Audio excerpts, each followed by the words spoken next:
You cannot overemphasize the importance of covenant. Covenant is entered into through sacrifice, which is the laying down of a life. Now, apply this to marriage. When a man and a woman get married as Christians, they come through the sacrifice of Jesus on the cross. Each one of them says, as Paul said, I have been crucified with Christ, nevertheless I live, yet not I, but Christ lives in me. So after they have passed through the sacrifice of Jesus, each one turns back and looks at that sacrifice.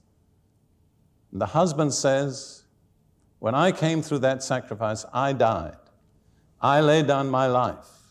Now I live out my life in my mate. She's the expression of my life.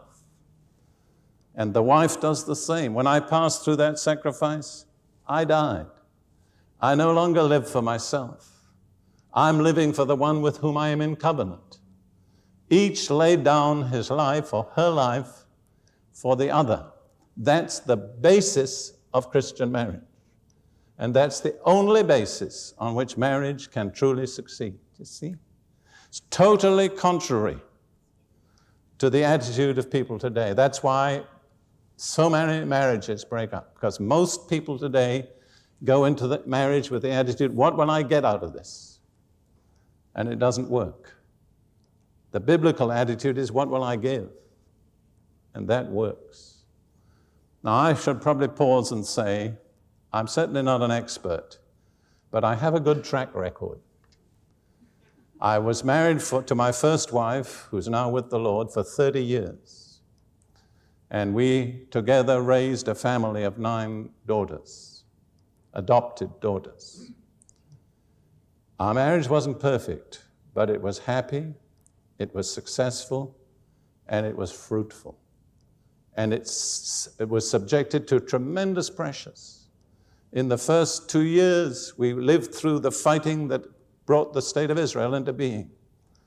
Twice in that period, we had to flee from our house in the middle of the night to save our lives. It was not an easy way to begin a wedding, a marriage. But we were together, and God used us, and we served Him, and God made us a blessing to many, many people. And then, after my first wife was taken home, 3 years later, I married my present wife, Ruth, whom you've seen here tonight. And we have now been married for just over 10 years, and our marriage has been outstandingly happy and successful.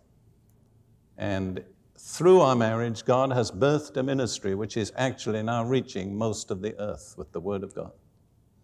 So, at least I'm not offering you a theory when I talk about marriage, you understand?